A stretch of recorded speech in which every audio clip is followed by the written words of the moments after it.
இன்னைக்கு நாம பார்க்க போறது இந்த ஆண்டு 2026 நமக்கு வரக்கூடிய பங்குனி உத்திர பெருவிழாவினுடைய சிறப்புகளை பற்றியும், பங்குனி உத்திரத்துல எப்படி விரதம் இருக்கணும், யார் யார் எதுக்காக விரதம் இருக்கணும், விரத முறைகள், வழிபாட்டு முறைகள் அப்படிங்கிற அனைத்து தகவல்களையும் இந்த பதிவுல தெளிவாக தெரிந்து கொள்ளலாம் வாங்க.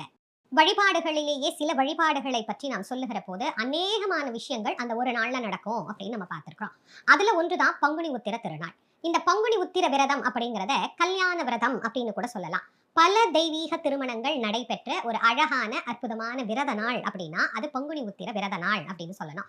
இந்த பங்குனி உத்திர விரதத்துல தான் சிவபெருமான் பார்வதி தேவியை மனம் செய்து கொள்கிறார், ராமர் சீதாவை மனம் செய்து கொள்கிறார், ஆண்டாளினுடைய திருமணம் நடைபெற்ற நாள்.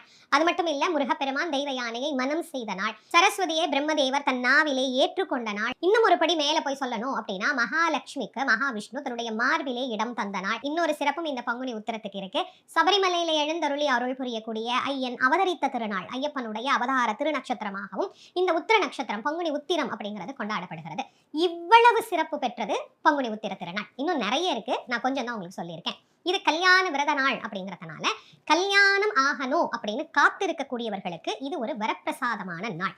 திருமணம் நல்ல முறையில நடக்கணும். இப்ப வாழ்க்கையில ஒவ்வொருத்தருக்கும் ஒரு ஒரு பிரச்சனை இருக்குங்க. பிரச்சனை இல்லாத மனிதர்கள் இந்த உலகத்துல யாருமே கிடையாது. இது எல்லாருக்கும் தெரிஞ்ச விஷயம் தான். ஆனா இந்த பிரச்சனையிலேயே நமக்கு பிரச்சனை இருக்கோ இல்லையோ, நம்மள ஒவ்வொருத்தரும் சில விஷயங்கள் கேட்கும் போது அது நமக்கு ரொம்ப பெருசா தெரியும். நம்ம பையனுக்கு ஒரு 26, 27 வயசுல கல்யாணம் பண்ணலாம், பொண்ணுக்கு ஒரு 24, 25 வயசுல கல்யாணம் பண்ணலாம் நம்ம நினைச்சிட்டு இருப்போம். ஆனா நம்மளை சுத்தி இருக்கிறவங்க 21 வயசுல ஆரம்பிச்சிருவாங்க. என்ன இன்னும் மாப்பிள்ளை பார்க்கலையா, என்ன இன்னும் பொண்ணு பார்க்கலையா, ஓ உங்களுக்கு கிடைக்கலையா, அப்ப நீங்க சரியா தேடலையா, நீங்க அப்படிலாம் யோசிச்சு தேடுறீங்களா, இந்த காலத்துல அதெல்லாம் நடக்குமா, அப்படி படிச்ச பையனுக்கே கிடைக்கல, இப்படி படிச்ச பொண்ணுக்கே கிடைக்கல இப்படின்னு பேசி பேசி பேசி பேசி நம்மளை சுத்தி இருக்கிறவங்க நம்மளை படுத்துற பாடு அதுவே ரொம்ப கஷ்டமா இருக்கும் பல பெற்றோர்களுக்கு. இதை விட இன்னும் நிறைய பேருக்கு தேடுவாங்க தேடுவாங்க தேடிக்கிட்டே இருப்பாங்க. ஆனா ஒரு நல்ல மன வாழ்க்கை அப்படிங்கறது அமையாது. வாழ்க்கையில மனுஷனுக்கு நல்லா அமைய வேண்டிய முதல் விஷயம் நல்ல கணவன், நல்ல மனைவி. இப்படி ஒரு மன வாழ்க்கை நமக்கு அமையணும் அப்படின்னு காத்து கொண்டு இருக்கக்கூடியவர்களுக்கு ஒரு நல்ல விரத நாள் எது அப்படின்னு பாத்தீங்கன்னா இந்த பங்குனி உத்திர விரத நாள் தான். இது குழந்தைக்காக காத்திருப்பவர்களுக்கும் ஒரு முக்கியமான விரத நாள். முருகப்பெருமானை வழிபடக்கூடிய உன்னதமான நாளாகிய இந்த நாள்ல குழந்தைக்காக காத்திருக்கக்கூடியவர்கள் இந்த வழிபாட்டை விரதமாக மேற்கொள்ளுகிற போது அவர்களுக்கும் ஒரு உயரிய பலன் அப்படிங்கிறது கிடைக்கும். பொதுவாக வழிபடக்கூடியவர்களுக்கும் ஒரு நல்ல வழிபாட்டு நாள் பங்குனி உத்திரம். பல முருகப்பெருமானுடைய ஆலயங்கள்ல பால் குடம் எடுத்து பால் காவடி எடுத்து முருகனை வழிபடக்கூடிய ஒரு உன்னதமான திருநாளாக இந்த உத்திர திருநாள் அப்படிங்கிறது விளங்குகிறது.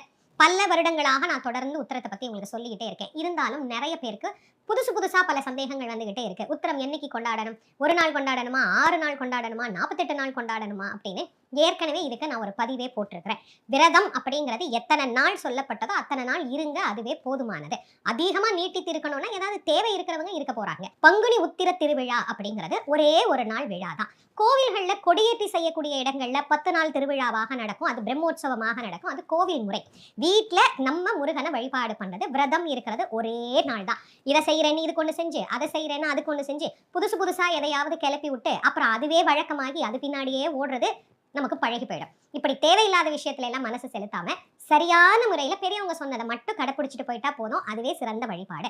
அந்த வகையில இந்த ஆண்டு பங்குனி உத்திரம் என்னைக்கு வருது, அதை என்னைக்கு நாம கொண்டாடணும், வழிபடக்கூடிய நேரங்கள் என்ன அப்படிங்கறதை நான் உங்களுக்கு இப்ப கொடுத்துறேன். 1/4/2026 புதன்கிழமை அன்றைக்கு நமக்கு பங்குனி உத்திர திருநாள் வருது. பௌர்ணமி காலையில 7:38 ஆரம்பிச்சு 2/4/2026 காலை 7:57 வரைக்கும் நமக்கு பௌர்ணமி அமைஞ்சிருக்கு. உத்திர நட்சத்திரம் 31/3/2026 மாலை 3:58 ஆரம்பிச்சு 1/4/2026 மாலை 4:37 வரைக்கும் நமக்கு அமைஞ்சிருக்கு. இதுல பௌர்ணமியும் உத்திரமும் இணைந்து வருவது 1ஆம் தேதி தான். அதனால 1ஆம் தேதியே பங்குனி உத்திர பெருவிழாவை கொண்டாடுவது சிறப்பானது. வழிபாட்டுக்கான நேரம் காலையிலேயே வழிபட முடிஞ்சவங்க 6 மணியிலிருந்து 7:20 வழிபாடுகளை செய்து கொள்ளலாம். அதுக்கு பிறகு ஒரு நேரம் வேணும் அப்படின்னா 9:15 10:30 வரைக்கும் நாம வழிபாடு செய்து கொள்ளலாம். மதியம் இலை போட்டு முருகனுக்கு நைவேத்தியம் பண்ணி சாப்பாடெல்லாம் படைக்கணும் அப்படிங்கிறவங்க 1:35 ஆரம்பிச்சு 2 மணிக்குள்ள மதிய படையலை போட்டலாம்.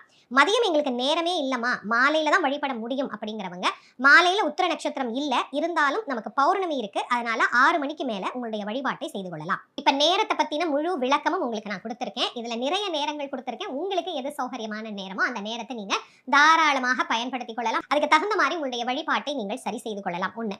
இப்ப இந்த வழிபாடு காலை நேரம் சொல்லி இருக்கிறோமே, காலையிலேயே எழுந்து நாங்க இந்த நைவேத்தியம் எல்லாம் பண்ணி வழிபட முடியாது அப்படிங்கிறவங்க காலையில எளிமையாக விரதம் ஆரம்பிக்கிறவங்களுக்கு மட்டும் சொல்றேன். விரதம்னா பட்டினியா விரதம் ஆரம்பிக்கிறீங்க இல்லையா, அவங்க மட்டும் குழந்தைக்காக, கல்யாணத்துக்காக அப்படின்னு விரதம் இருக்கிறீங்கன்னா காலையில அந்த 6 மணி அப்படிங்கிற நேரத்தை பயன்படுத்திக்கோங்க. எழுந்து ஒரு நெய் விளக்கு ஏத்தி முருகனை வழிபாடு பண்ணிட்டு, முடிஞ்சா ஷட்கோண தீபம் ஏத்துறதுனா ஏத்துங்க. ஏதாவது ஒரு பூ சிகப்பு கலர்ல கிடைச்சா போடுங்க. அப்படி இல்லைன்னா ஏதோ ஒரு மலர் முருகனுடைய திருவுருவ படத்துக்கு வச்சுட்டு உங்களுடைய விரதத்தை துவங்குங்க. முருகா, இந்த பங்குனி உத்திர விரதத்தை நான் இருக்கிறேன். அடுத்த வருஷம் நானும் என் மனைவியுமாக, நானும் என் கணவனுமாக இந்த விரதத்தை இருக்கணும். முருகா, நாங்க தம்பதிகளாக இந்த விரதத்தை ஆரம்பிக்கிறோம். அடுத்த வருஷம் நீயே எங்களுக்கு ஒரு குழந்தையா வந்து அருள் பண்ணு, எங்க கையில ஒரு குழந்தைய கொடு அப்படின்னு பிரார்த்தனை பண்ணிக்கிட்டு காலையில இந்த விரதத்தை ஆரம்பிங்க. விரதம் ஆரம்பிக்கிற போது சுவாமிக்கு 2 வாழைப்பழம் வெத்தலை பாக்கு வச்சு நைவேத்தியம் பண்ணிக்கலாம். இல்ல ஒரு டம்ளர் பாலும் சர்க்கரையும் கலந்து நைவேத்தியம் பண்ணிக்கலாம். இதுவே போதுமானது. அப்படியே உங்களுடைய விரதத்தை தொடருங்க. மாலை 6 மணிக்கு மேல நீங்க வழிபாடு பண்ணிட்டு விரதத்தை பூர்த்தி பண்ணிக்கோங்க. சாப்பிட ஆரம்பிச்சிடலாம். இப்போ நடுவுல நாங்க ஏதாவது நீராகாரமாக இப்ப இளநீ, ஜூஸ், பால் இந்த மாதிரி எடுத்துக்கலாமானா உங்களோட உடல்நிலையை பொறுத்து உங்களுடைய விரதத்தை வச்சுக்கோங்க. இது எப்போதும் நான் உங்களுக்கு சொல்றதுதான். அவரவருக்கு ஏற்றதுதான் விரதம். இதை ஞாபகம் வச்சுக்கோங்க. இப்ப விரதமா இல்ல, நாங்க சும்மா வழிபாடு பண்றோமா அப்படிங்கிறவங்க சக்கரை பொங்கல் நைவேத்தியம் பண்ணி வச்சு வழிபாடு செய்து கொள்ளலாம். முருகனுக்கு ரொம்ப விசேஷமாகிய தேனும் திணை மாவும் வச்சு நைவேத்தியம் பண்ணிக்கலாம். எதுவுமே முடியல அப்படிங்கிறவங்க பழங்கள் வச்சு நைவேத்தியம் பண்ணிக்கோங்க. இன்னைக்கு கல்யாண விரதம்ங்கிறதுனால இனிப்பா சக்கரை பொங்கல் வச்சு நைவேத்தியம் பண்றது ரொம்ப ரொம்ப விசேஷமானது. இது நைவேத்திய பகுதிக்கு நான் சொல்லியிருக்கேன். இப்ப விரதம் இருக்கக்கூடியவர்கள் மாலையில இந்த நைவேத்தியத்தை செஞ்சு வச்சு உங்களுடைய விரதத்தை பூர்த்தி பண்ணிக்கோங்க. மத்தவங்க நான் சொன்ன எந்த நேரத்தை வேணாலும் நீங்க பயன்படுத்திக்கலாம். ஒரு சிலர் மதியானம் நல்லா சாம்பார், வடை, பாயாசம், அப்பளம், காய்கறி கூட்டு இதெல்லாம் வச்சு படையல் போடுற வழக்கம். கிருத்திகைக்கு எப்படி படையல் போடுறோமோ அது மாதிரி பங்குனி உத்திரத்துக்கும் படையல் போடுற வழக்கம்ங்கிறது சில பேருக்கு இருக்கு. அவங்க இந்த மதியான நேரத்தை நீங்க பயன்படுத்திக் கொள்ளலாம். இதுல பால் குடம் எடுத்து பக்கத்துல இருக்கிற கோவிலுக்கு போய் முருகனை வழிபாடு செய்யக்கூடியவங்க காலையில இருந்து விரதமா இருந்துதான் பால் குடம் எடுப்பீங்க. அதனால பால் குடம் எடுத்து முடிச்ச உடனே உங்களுடைய விரதத்தை பூர்த்தி செய்து கொள்ளலாம். நிறைய பேர் இதை பத்தி போன வருஷமே கேட்டிருந்தீங்க. அதனால அதை நான் உங்களுக்கு சொல்லிட்டேன். பால் குடம் எடுக்கிற வரைக்கும் விரதம் இருப்பாங்க. அதுக்கப்புறம் நீங்க இந்த விரதத்தை பூர்த்தி செய்து கொள்ளலாம். இப்படி விரதம் இருக்கக்கூடியவர்கள் இந்த முறையை கடைபிடிங்க. என்ன படிக்கணும்?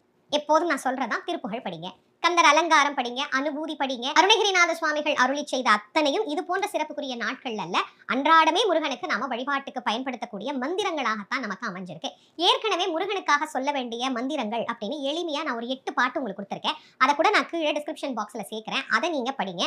குழந்தைக்காக காத்திருக்கக்கூடியவர்கள் செகமாயை உற்று கணவாழ்வில் வைத்த திருமாது கர்ப்பம் உடலேறி அப்படிங்கிற திருப்புகழ் படிங்க.